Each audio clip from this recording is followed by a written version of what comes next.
Chapter 10. The Autobiography of Dr. APJ Abdul Kalam.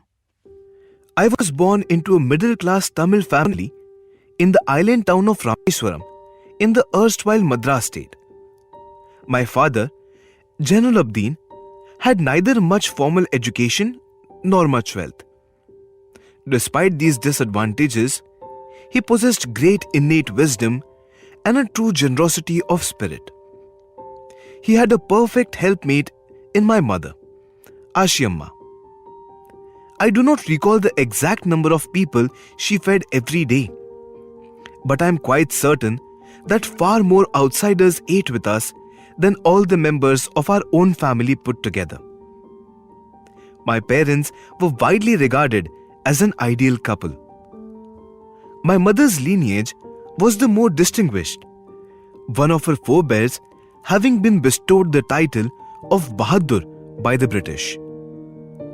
I was one of the many children, a short boy with rather undistinguished looks, born to tall and handsome parents. We lived in our ancestral home, which was built in the middle of 19th century. It was a fairly large pakka house made of limestone and bricks on the Mosque Street in Rameswaram.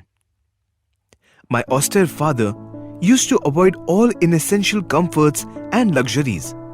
However, all necessities were provided for in terms of food, medicines or clothes.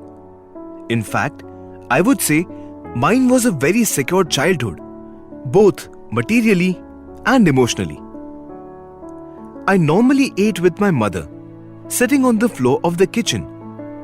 She would place a banana leaf before me, on which she had ladled rice and aromatic sambar, a variety of sharp homemade pickles, and a dollop of fresh coconut chutney.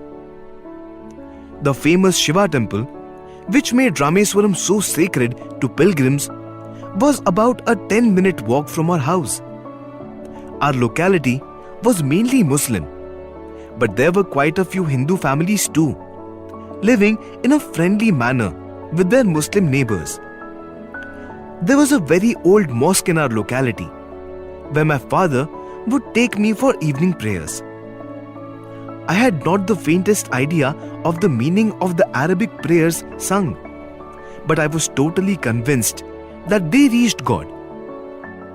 When my father came out of the mosque after the prayers, people of different religions would be sitting outside, waiting for him. Many of them offered bowls of water to my father, who would dip his fingers in them and say a prayer.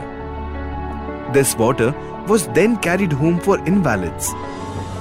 I also remember people visiting our home to offer thanks after being cured. My father always smiled and asked them to thank Allah, the kind and merciful. The high priest of Rameswaram temple, Pakshi Lakshmana, was a very close friend of my father. One of the most clear memories of my childhood is of the two men, each in his traditional clothing, discussing spiritual matters. When I was old enough to ask questions, I asked my father about the relevance of prayer. When you pray, he said, you transcend your body and become a part of the cosmos, which knows no division of wealth, age, caste or creed.